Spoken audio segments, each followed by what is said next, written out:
مقام سادات کرام علماء ذوی الاحترام حاضرین محفل پردہ نشین ماؤں اور بہنوں، السلام علیکم ورحمۃ اللہ وبرکاتہ۔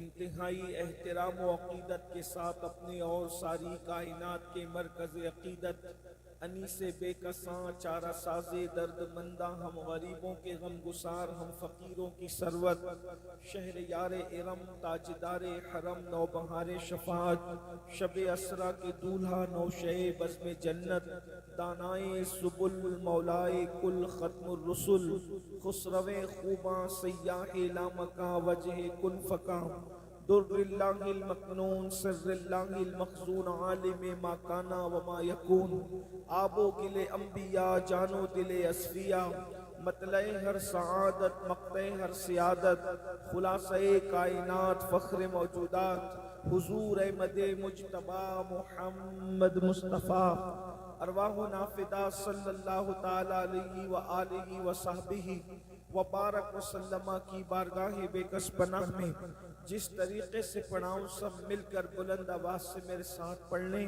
الصلاۃ والسلام علیک یا رسول اللہ، الصلاۃ والسلام علیک یا نبی اللہ، الصلاۃ والسلام علیک یا حبیب اللہ، وعلى آلك وصحابك یا نور اللہ، صلی اللہ تعالی علیہ وسلم۔ پارہائے صحف غنچہائے قدس، پارہائے صحف غنچہائے قدس، اہل بیت نبوت پہ لاکھوں سلام، آب تطہیر سے جس میں پودے جمے اس ریاض نجابت پہ لاکھوں سلام، خون خیر الرسل سے ہیں جن کا خمیر ان کی بیلوز طینت پہ لاکھوں سلام، سیدہ ظاہرہ طیبہ طاہرہ جان احمد کی راحت پہ لاکھوں سلام، جس کا آنچل نہ دیکھا مو مہر نے اس ردائے نزاہت پہ لاکھوں سلام، شیر شمشیر زن شاہ خیبر شکن پرتو دست قدرت پہ لاکھوں سلام، حسن مجتبی سید الاسخیاء راکب دوش عزت پہ لاکھوں سلام، وہ شہید بلا شاہ گلگوں قبا بے کسے دشت غربت پہ لاکھوں سلام، ان کے مولا کے ان پہ کروڑوں درود، ان کے اصحاب و عطرت پہ لاکھوں سلام۔ آج کی یہ محفل شہید اعظم امام عرش مقام امام حسین علی جدہ وآلہ السلام ان کی یاد میں منعقد کی گئی ہے۔ اللہ تبارک و تعالی اس محفل کو اپنی بارگاہ میں شرف قبولیت عطا فرمائے۔ یقیناً میرے بعد آپ کو مجھ سے بہت بڑے بڑے علماء خطبہ اور دانشوروں کے خطابات کو سننا ہے، چونکہ مجھے سفر پہ روانہ ہونا ہے، اس لیے میں جلدی حاضر ہو گیا اور وقت میں اتنی گنجائش نہیں ہے کہ بہت دیر تک کوئی گفتگو کی جائے۔ بہت مختصر میں اپنی حاضری لگا کر کے آپ سے اجازت چاہوں گا، اس لیے کہ اگر لمبی تقریر کروں تو شاید آگے کا میرا سفر ملتوی ہونے کا خوف لگتا ہے۔ اللہ پاک کی بارگاہ میں دعا ہے کہ اللہ رب العزت مجھے حق کہنے، آپ سب کو حق سننے، اس پر عمل کرنے اور اسے عام کرنے کی توفیق عطا فرمائے۔ اس وقت ہم لوگ ماہ محرم کا چاند دکھنے سے لے کے اب تک اور اب سے لے کے اور مزید، بلکہ اہل سنت و جماعت کا تو یہ دستور ہے، یہ وتیرہ ہے اور یہ طریقہ ہے کہ ہمارے امام شافعی رحمۃ اللہ تعالی علیہ نے یہاں تک فرمایا کہ امام شافعی کا نظریہ یہ ہے کہ اس وقت تک ہماری نمازیں مکمل نہیں ہوتی جب تک ہم اہل بیت پہ درود نہیں پڑھ لیتے۔ یکفیکم من عظیم الفخر انکم من لم یصلی علیکم لا صلاۃ لہ، کہ تمہارے لیے یہ فخر کیا کم ہے کہ اس وقت تک ہماری نمازیں مکمل نہیں ہوتی جب تک ہم اہل بیت پہ درود نہیں پڑھ لیتے۔ آپ اندازہ فرمائیں ہم تو امام کا ذکر کرتے ہیں، اہل بیت کا ذکر کرتے ہیں اور کرتے رہیں گے، بلکہ اہل سنت جتنے خوبصورت اور اعتدال کے انداز میں اہل البیت کا ذکر کرتے ہیں، اتنا کسی کا حصہ بھی نہیں، نہ یہ حصہ ناصبیت کے پاس ہے، نہ یہ حصہ رافضیت کے پاس ہے۔ الحمدللہ ہمارا مسلک افراط و تفرید سے پاک ہے، الحمدللہ، اور ہم اہل بیت سے سچی محبت کرتے ہیں۔ لیکن آج کی اس مختصر سی گفتگو میں نے آپ کی خدمت میں جو پیغام رکھنا ہے وہ یہ ہے کہ آپ اگر دنیا کو دیکھیں تو ہم یہ محسوس کر سکتے ہیں کہ اس وقت دنیا دو حصوں میں تقسیم ہے، دنیا دو حصوں میں تقسیم ہے، یا تو دنیا کے اندر کوئی بندہ حسینی ہے یا تو کوئی بندہ یزیدی ہے۔ اس اعتبار سے یعنی کچھ لوگ امام حسین کے ساتھ کھڑے ہیں اور کچھ لوگ یزید کے کردار کے ساتھ کھڑے ہیں۔ دنیا کے اندر دو ہی قسم کے لوگ ہیں۔ اب آپ اندازہ فرمائیں کہ ہم کس کے ساتھ کھڑے ہیں۔ پہلی بات، جو جانتے ہیں وہ جانتے ہیں، جو نہیں جانتے وہ جان لیں، تاکہ آپ کو پہلے پتہ چل جائے کہ یزید کون ہے۔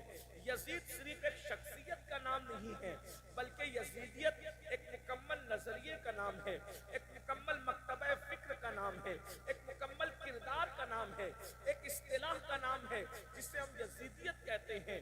اور امام حسین یا حسینیت بھی کسی ایک شخصیت کا نام نہیں ہے، ایک نظریے کا نام ہے، ایک فکر کا نام ہے، ایک مسلک کا نام ہے، ایک مشرب کا نام ہے، ایک پہچان کا نام ہے۔ اب آپ اندازہ کریں ہم دونوں میں کس کے ساتھ کھڑے ہوئے ہیں۔ اگر آپ جانتے ہیں تو تھوڑا سا یزید کا تعارف پیش کر دیا جائے۔ یزید وہ ہیں، صد الافاضل علامہ سید نعیم الدین مراد آبادی رحمت اللہ علیہ اپنی کتاب میں لکھتے ہیں کہ یہ خاندان کو بدنام کرنے والا شخص انتہائی موٹا، بھدا اور بدکردار تھا۔ جتنی برائیاں کسی ایک انسان میں جمع ہو سکتی ہے وہ سب کے سب یزید کے اندر جمع تھی۔ حتیٰ کہ اللہ اکبر، ہمارے بعض بزرگوں نے تو یہاں تک کہ لکھا کہ اس بدبخت نے رسول اللہ کی نبوت کا مذاق اڑایا، حضور کی رسالت کا مذاق اڑایا۔ اس کی طرف بعض اشعار منسوب ہے جس میں اس نے کہا تھا کہ معاذ اللہ، بنو ہاشم پر کوئی نبوت و رسالت نہیں، انہوں نے تو یہ ڈھونگ رچا تھا۔ اللہ اکبر، شہداء کے سر دیکھ کر اس نے کہا تھا کہ آج میں نے بدر میں قتل ہونے والے اپنے باپ داداؤں کا بدلہ لے لیا ہے۔ اس طریقے کی باتیں اس نے کہی ہے۔ اور پھر یہ شخص تھا جو بدکاری، زناکاری اور بدفعلی، شراب اور ساری گندگیوں کے اندر مبتلا تھا۔ اور میں سمجھتا ہوں میں نے کسی شریف انسان کو آج تک نہیں دیکھا جس نے یزید کی تعریف کی ہو، چاہے وہ ہندو مذہب کا آدمی ہو، چاہے وہ سکھ مذہب کا آدمی ہو، چاہے وہ عیسائی مذہب کا آدمی ہو، چاہے وہ کوئی مسلمان کلمہ پڑھنے والا ہو۔ شرافت جس کو چھو کر بھی گزرتی ہے، کبھی میں نے اس کو یزید کی تعریف کرتے نہیں دیکھا، یزید کی حمایت کرتے نہیں دیکھا، یزید کا نام ادب سے لیتے نہیں دیکھا۔ جب بھی یزید کا نام آیا، کسی مذہب کا آدمی ہو، اگر اس کے پاس ہلکی سی بھی شرافت کی خوبو باقی ہے تو یزید کا نام آتے ہی اس کے چہرے پر ناگواری کے آثار ظاہر ہوتے ہیں۔ یہ ایک شخصیت ہو گئی یزید کی۔ مختصر میں نے عرض کر دیا، ورنہ آپ تاریخ کی اوراق کھنگالیں گے تو یزید کے سارے کردار کی کہانیاں اس کے اندر بھری پڑی ہوئی ہے۔ اور دوسری طرف ایک ہستی ہے جسے نواس رسول کہتے ہیں، صفت پیمبر کہتے ہیں، ریحان رسول کہتے ہیں، جوانان جنت کا سردار کہتے ہیں۔ اللہ اکبر، جس کے کردار پر زمانہ قسم اٹھا سکتا ہے، جس کے تقوی پر قسم کھائی جا سکتی ہے، جس کی طہارت کو قرآن آیت تطہیر میں بیان کرتا ہے، جس کے خاندان کی محبت کو آیت مودت میں بیان کر دیا گیا ہے، جس کا وجود خون رسول سے ترتیب پایا ہے، جو رسول اللہ کا پھول کہلایا ہے، جس کے ظاہری حسن کا عالم یہ ہے کہ علامہ عبد الرحمن جامی کہتے ہیں کہ امام علی مقام جب رات کے اندھیرے میں گلیوں میں چلا کرتے تھے تو آپ کے چہرے کی روشنی سے گلیاں منور ہو جایا کرتی تھی۔ اندازہ فرمائے، جس کے ظاہری حسن کا عالم یہ ہے، جس کی امی سیدہ کائنات ہو، جس کی ماں خاتون جنت ہو، جس کی ماں خاتون قیامت ہو، جس کی ماں بدائے مصطفیٰ ہو، جس کی امی کی شان کا عالم یہ ہے کہ جب حسنین کی امی رسول اللہ سے ملنے کے لیے آتی ہے تو کائنات کے رسول، عالمین کے سردار، رحمت للعالمین مصطفیٰ جان رحمت سر و قد ان کے استقبال کے لیے اٹھ کر کے کھڑے ہو جاتے ہیں اور اپنی جگہ پر سیدہ کائنات کو بٹھاتے ہیں اور فرماتے ہیں فدا کی امی وابی یا فاطمہ، فاطمہ تجھ پر میرے ماں باپ قربان ہو جائے۔ جس کی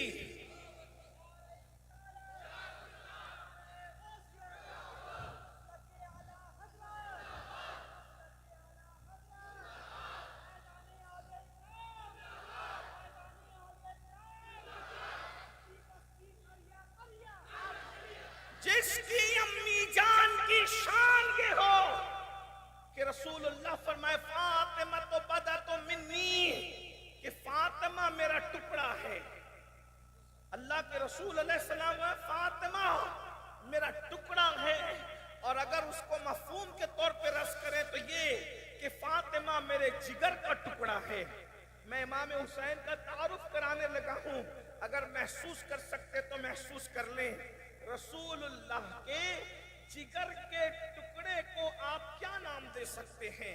اس لیے کہ ہمارے علماء نے، چاہے وہ امام قسطلانی ہو، امام زرقانی ہو، امام اہل سنت ہو، یہاں تک لکھا، حتیٰ کہ میں تو کہتا ہوں اللہ اکبر، شیخ زکریا سہارنپوری جیسا شخص بھی لکھتا ہے کہ رسول اللہ کے جسم اطہر سے جو مٹی اس وقت قبر انور کی مس ہو رہی ہے وہ کعبے سے بھی افضل ہے، عرش سے بھی افضل ہے۔ آپ مجھے بتائیں، چوکھن پور والوں تھوڑی توجہ فرمائیں کہ جو رسول اللہ کے جسم اطہر سے مٹی قبر انور کی مس ہو رہی ہے وہ کعبے سے بھی افضل ہے اور عرش سے بھی افضل ہے۔ یہ بات منکرین فضائل رسالت کا سرغنہ بھی لکھ رہا ہے اور منکرین فضائل رسالت کا ایک شخص بھی لکھ رہا ہے، اور ہمارے بزرگوں نے تو لکھا ہی لکھا ہے۔ اب ذرا اندازہ کرو، جس کے جسم سے مٹی مس ہو جائے تو وہ کعبے اور عرش سے افضل ہو جاتی ہے، مٹی جس میں اطہر سے مس ہے تو وہ کعبے سے بھی افضل ہے اور عرش سے بھی افضل ہے۔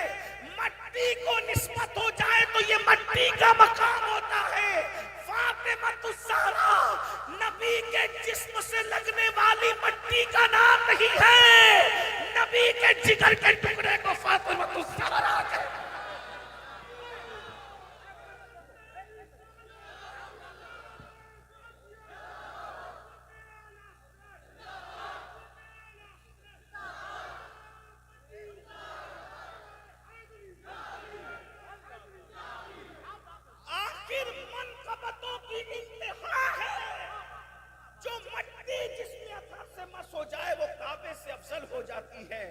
سیدہ مٹی کا نام تو نہیں، جگر کے ٹکڑے کا نام ہے۔ نبی کے جگر کے ٹکڑے کو فاطمہ الزہرا کہتے ہیں۔ اب بتائیں کوئی لکھے تو کیا لکھے، کوئی کہے تو کیا لکھے، کوئی کہے تو کیا کہے۔ میرے امام نے تو بس اتنا کہا، سیدہ ظاہرہ طیبہ طاہرہ جان احمد کی راحت پہ لاکھوں سلام، جان احمد کی راحت پہ لاکھوں سلام۔ امام حسین کو پہچاننے کے لیے کوئی ان کے خاندان کو تو پہچانے۔ جان احمد کی راحت پہ لاکھوں سلام۔ بڑے بڑے اہل علم، استاد العلماء، بڑے بڑے خطبہ محققین ممبر پر موجود ہیں، سادات موجود ہیں۔ میں تو ایک چھوٹا سا طالب علم، لیکن اتنا ضرور کہوں گا، یہ امام احمد رضا کا عشق ہے جنہوں نے سیدہ کی یوں منقبت بیان کی، جان احمد کی راحت پہ لاکھوں سلام۔ کیا سمجھے چوکھن پور والوں؟ مطلب یہ ہے کہ سب بے چین ہوتے ہیں تو تو نبی سے چین پاتے ہیں. میں بہت لمبی نہیں کر رہا ہوں, ایک جملے میں عرض کر رہا ہوں. یہ شعر مصرے کا مفہوم, جب سب بے چین ہوتے ہیں, توجہ, جب سب بے چین ہوتے ہیں تو نبی سے چین پاتے ہیں. امام کہتے ہیں ان کے نثار کوئی کیسے ہی رنج میں ہو, جب یاد آ گئے ہیں سب غم بھلا دیے ہیں.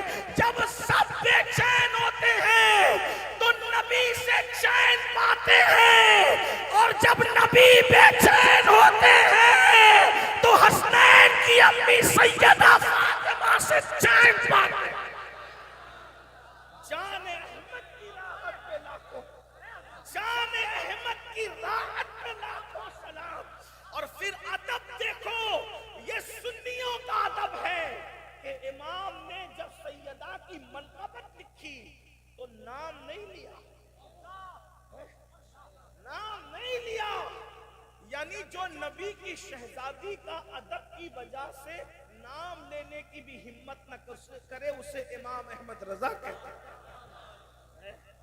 اور تم اہل بیت کے ٹھیکیدار بن کے یہ کہتے ہو کہ نبی کی بیٹی بار بار مانگنے گئی, بار بار, اور تم کیا کہہ رہے ہو؟ ہمارے یہاں تو نام لینے کی ہمارا امام ہمت نہیں کرتا, اور تم اسے بار بار مانگنے والی کہتے ہو. ظالموں, یہی فرق ہے رافضیوں کی محبت اہل بیت میں اور سنیوں کی محبت اہل بیت میں. تو در در پھرا رہا ہے اور سنیوں کا امام کہتا ہے جس کا آنچل نہ دیکھا وہ میرے. نعرہ تکبیر, نعرہ رسالت, نعرہ حیدری, شہید اعظم کانفرنس, مسلک اعلی حضرت.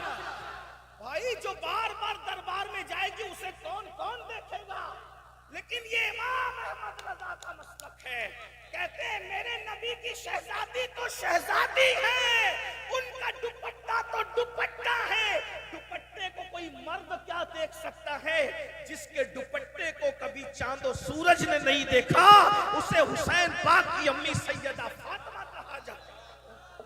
دیکھ رہے لوگ کہتے ہیں وہ بھی تو اہل بیت بیان کرتے ہیں, تم بھی کرتے ہو. میں نے کہا فرق دیکھ لو, وہ گلی گلی گھما رہا ہے اور ہم کہہ رہے ہیں, ہمارا امام کہہ رہے ہیں کہ جس کا آنچل نہ دیکھا, آنچل کہتے دوپٹے کو, جس کا آنچل نہ دیکھا مئو مہر نے,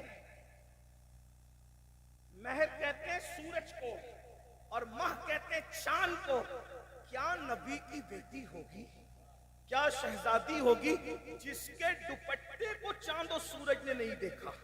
اور یہ کون کہہ رہا ہے پتا ہے؟ شاعر نہیں کہہ رہا ہے, 108 علوم و فنون کا ماہر مجدد کہہ رہا ہے, جس کے مخالفین بھی اس بات کو ماننے پہ مجبور ہیں کہ امام احمد رضا نے کسی بات میں غلو نہیں کیا, انہوں نے کسی بات کو بغیر دلیل کے نہیں کہا. میں کہتا ہوں ذرا غور کرے, جو بار بار دربار جائے, مطالبے کا منکر نہیں ہوں, لیکن یہ جو بار بار سینہ پیٹ پیٹ کر کہتے ہو کہ دربار گئی گئی گئی, بات بتا تو صحیح, تو ادب کر رہا ہے کہ بے ادبی کر رہا ہے؟ یہی تو ہے جس کے سینے میں صدیق و عمر نہ ہو پھر وہ اہل بیت کا بھی حق ادا نہیں کر سکتا. یہ معاملہ تو ان کے سینوں کا ہے جس میں علی مرتضیٰ کے یار بستے ہیں, جس میں شیخین بستے ہیں, جس میں اصحاب بستے ہیں. اور سنیو تم کو بھی کہتا ہوں کسی پر پھسلنے کی ضرورت نہیں ہے, جتنے احتیاط کے ساتھ ہمارے یہاں ذکر اہل بیت ہے اتنا احتیاط تو کسی کے یہاں ہے بھی نہیں. میرا عنوان وہ نہیں ہے, میں تو امام حسین کا ذکر کرنے لگا ہوں, لیکن بات آگے تو اور وقت میں بھی اتنی گنجائش نہیں ہے. لیکن میں کئی جگہ یہ بات میں نے رکھی, آج میں جوکھنپور میں بھی یہ بات رکھوں کہ ڈاکٹر اقبال نے جب سیدہ کی شان بیان, ذرا غور کرنا, توجہ آپ کی, تھوڑا اس طرف توجہ کریں بھائی, ادھر باتیں نہ کرو, مولانا صاحب باتیں نہیں, ادھر دیکھو, چھوڑ دو اس کو, ٹائم ہی تھوڑا سا ہے, میرے بعد آپ کو بہت سننا ہے. توجہ آپ سب کی. اقبال نے